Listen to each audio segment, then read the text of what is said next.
About another organelle that is called as ribosome.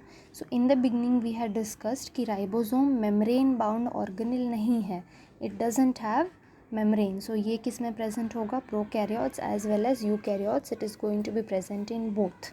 ठीक है, इसको engine of cell क्यों बोला जाता है? Because ये it is also called as machinery of the cell. क्यों? क्योंकि ये प्रोटीन को सिंथेसाइज करता है और हमारी बॉडी में जो भी चीज़ें हो रही है that is all because of protein synthesis, इसलिए इसको इंजन बोला जाता है. ये किसने पहले डिस्कवर किया था? It was observed first by G Palade in 1953. उसके पहले राइबोसोम जैसा कुछ होता है, नोबडी न्यू इट. ठीक है, अब राइबोसोम किस चीज़ का बना है? पहले आप राइबोसोम देख लो कि प्लांट सेल और एनिमल सेल में कैसा दिखता है, and then we will go ahead. Can you find ribosome in this? कि कहाँ दिख रहा है? Can you find? See here it is. इतने छोटे से स्ट्रक्चर दिख रहे हैं. One more thing, ribosomes are the smallest organelles. Okay, here you can see, and in this also, where is ribosome? Can you find out? Here. ये देखो कितने छोटे दिख रहे हैं. So ribosomes are very very minute. In fact, smallest organelles present. और जब आप इसको zoom करके देखोगे, so it will look something like this. It is going to have 2 subunits. Okay, हम डिस्कस करेंगे डिटेल में. ठीक,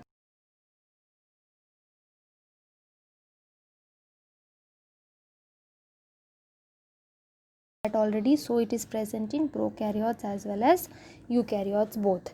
अब यहाँ पे देखो प्रो यू दोनों में प्रेजेंट है राइबोसोम, एक्सेप्ट हमने देखा था कि आरबीसी के अंदर नहीं होता है. दिस इज़ वन एक्सेप्शन, वो भी ह्यूमन आरबीसी के अंदर. It is the smallest cell organelle, you have to remember. It is protein factory of the cell. क्यों प्रोटीन फैक्ट्री? क्योंकि इसके अंदर प्रोटीन सिंथेसिस होता है. सी दिस फिगर, ये जो आपको ये वाला दिख रहा है, this is nothing but mRNA. mRNA produce हो रहा है. Full form is messenger RNA. mRNA is RNA 3 type के होते हैं, mRNA, tRNA and rRNA. That is messenger, transport and ribosomal. So यहाँ पे क्या होता है कि जो राइबोसोम है it helps in production of what? RNA, और फिर प्रोटीन सिंथेसाइज होता है. ओके, mRNA हम डिस्कस करेंगे 12th में जब हम ट्रांसक्रिप्शन ट्रांसलेशन पढ़ेंगे. एक दिन याद करो, हमने डिस्कस किया था सेंट्रल डोग्मा. DNA से जब RNA बनता है तो उसको हम ट्रांसक्रिप्शन बोलते हैं. अब RNA में से जब प्रोटीन सिंथेसिस करना होगा सो ये राइबोसोम करेगा. इसीलिए यहाँ पे देखो, आपको यहाँ पे क्या है, will discuss in detail in 12th standard, but आपको सिर्फ याद रखना है कि प्रोटीन्स यहाँ पे सिंथेसाइज होते हैं राइबोसोम्स में. ठीक है, so that is why it is very very important organelle. So यहाँ पे क्या दे रखा है? Protein factory. क्यों? क्योंकि अल्टीमेटली राइबोसोम्स क्या बनाएगा? प्रोटीन बनाएगा. किस में से बनाएगा? mRNA में से बनाएगा. अब पहले देख लेते हैं राइबोसोम्स यूकैरियोट्स में कैसे होते हैं. वी हैव ऑलरेडी डिस्कस्ड कि 80S साइज़ होता है उनका. S is nothing but Svedberg unit. Svedberg unit क्या है? साइज़ और डेंसिटी के अकॉर्डिंग मेजरमेंट है. जैसे आप kg या metre whatever you call it, है ना, CGS,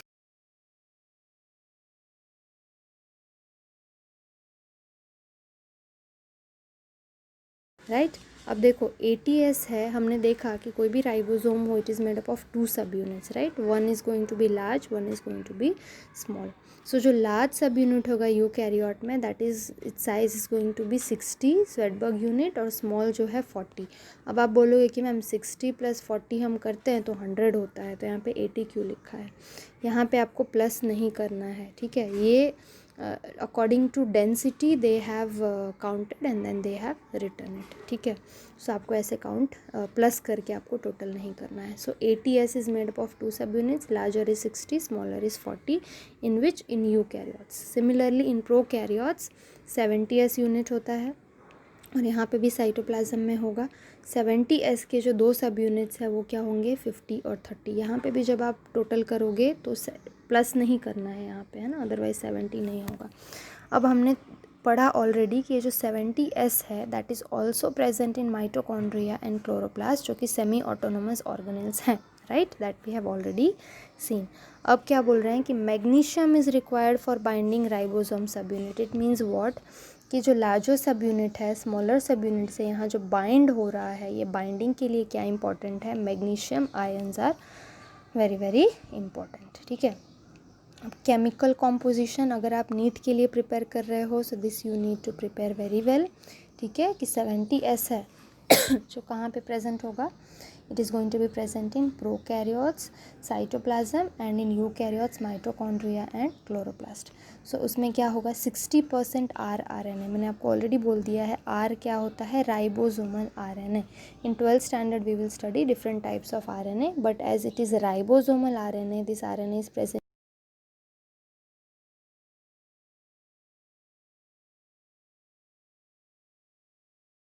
होगा और कम क्या होगा, RNA होगा। वैसे ही आपको सबका कॉम्पोजिशन याद रखना है। 60S is made up of RNAs, और अलग अलग इन लोगों ने मेजरमेंट दे रखे हैं। 60S होगा, ये 3 चीज़ों का 3 अलग अलग साइज़ के RNA का मिल के बना होगा। 1 इज़ 28S, 5.8 एंड 5। ओके, ये आपको सारे याद करने हैं if you are preparing for NEET, ठीक है। अदरवाइज़ इट्स फाइन अगर आप इसको सिर्फ समझ लो कि 70S है, 80S है, उसके सब यूनिट्स हैं, okay, then it is fine.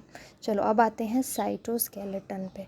Cytoskeleton हमने बात की थी कि this is nothing but the framework of the body, है ना, जो कि एक बेसिक स्ट्रक्चर प्रोवाइड करता है बॉडी को, that is called as cytoskeleton.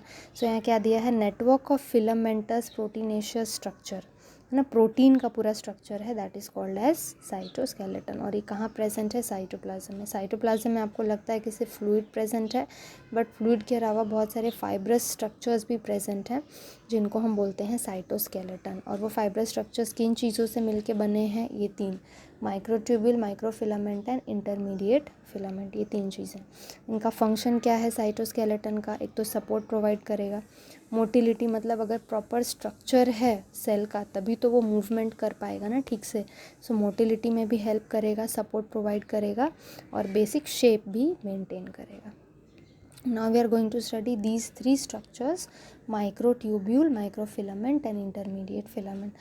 So पहले देखते हैं माइक्रोट्यूब्यूल, इसको शॉर्ट में हम MT बोलते हैं। अब ये किसका बना होता है, यहाँ पे फिगर देख लो माइक्रोट्यूब्यूल का, यू कैन सी के कैसा स्ट्रक्चर है ना। एक ये हर एक जो यूनिट है वो किसका बना हुआ है, ट्यूब्यूलिन का बना हुआ है, ठीक है, अल्फा बीटा, ठीक है। सो इट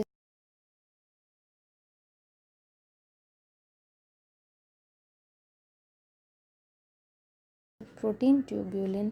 अब प्लांट्स में ये जो माइक्रोट्यूब्यूल है वो कहाँ पे प्रेजेंट होगा, सेल वॉल के पास प्रेजेंट होगा, it is associated with cell wall. और इसका क्या फंक्शन है, अंदर से देखो हॉलो है तो ये क्या करेगा, कुछ भी चीज़ को ट्रांसपोर्ट करने में हेल्प करेगा, है ना। सो क्या करता है, गोल्जी से मटेरियल लेके और सेल के बाहर तक ट्रांसपोर्ट करता है। क्यों, क्योंकि कहाँ पे प्रेजेंट है माइक्रोट्यूब्यूल, सेल वॉल के पास, ठीक है। अब सेल डिवीज़न में क्या करता है, स्पिंडल फाइबर हेल्प करता है। सेल डिवीज़न में देखो क्या होता है, आपने भी पढ़ा नहीं है, so you don't know. So this is one cell, right, बीच में न्यूक्लियस है। जब सेल डिवीज़न होता है तो मैंने आपको बताया था कि न्यूक्लियस क्या होता है, ऐसे थोड़ा एलोंगेट हो जाता है, और फिर अल्टीमेटली न्यूक्लियस जो है वो डिवाइड हो जाएगा, ठीक है। और जब सेल डिवीज़न होगा, डिवाइड होगा, सो एक बीच में ऐसा स्टेज आएगा, ठीक है, कि कुछ क्रोमोसोम यहाँ पे आ जाएंगे और कुछ क्रोमोसोम यहाँ पे आ जाएंगे। We will study this in detail, ठीक है। सो क्या होगा, ये क्रोमोसोम को यहाँ पे होल्ड करके रखने के लिए क्या चाहिए, स्पिंडल फाइबर चाहिए। चलो और क्लियर आइडिया देते हैं आपको कैसे होगा। सपोज़ ये सेल है, ठीक है। सो क्या होता है कि एक ऐसा पॉइंट आता है, आपने सुना होगा प्रोफेज, मेटाफेज, एनाफेज, टीलोफेज। सो एक ऐसा फेज़ आता है जबकि सारे क्रोमोसोम्स जो हैं ऐसे बीच में आके अरेंज हो जाएंगे, ठीक है। This is called as metaphase plate. उस सिचुएशन में इनको होल्ड करके कौन रखेगा, स्पिंडल फाइबर। सो ये जो आपको दिख रहे हैं, this is called as spindle fibre. So ये क्या करेंगे, क्रोमोसोम्स को होल्ड करके रखेंगे सेल डिवीजन के टाइम। ये हम डिटेल में बाद में पढ़ेंगे नेक्स्ट चैप्टर में, फाइन। सो स्पिंडल फाइबर को हेल्प करेगा। नेक्स्ट क्या है, इसका साइज़ देख लो, 25 नैनोमीटर है। माइक्रोफिलामेंट कैसा दिखता है, you can see here, this is the microfilament, ऐसा, दिस इज़ नथिंग बट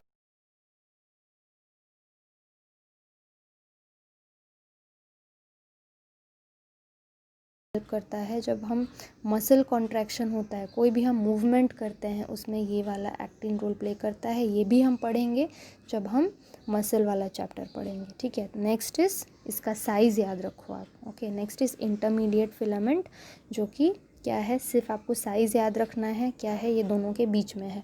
किससे छोटा है, माइक्रोट्यूब्यूल से छोटा है, लेकिन माइक्रोफिलामेंट से बड़ा है। और कैसा दिखता है इंटरमीडिएट फिलामेंट, कुछ ऐसा दिखता है। और ये बीच में प्रेजेंट होने वाला है, माइक्रोट्यूब्यूल एक साइड, माइक्रोफिलामेंट दूसरी साइड, और बीच में क्या, इंटरमीडिएट फिलामेंट। ओके, सो आज के लिए हम इतना रखते हैं। नेक्स्ट लेक्चर में we are going to study about cilia and flagella in detail. ठीक है, चलिए इतना ही रखते हैं आज के लिए।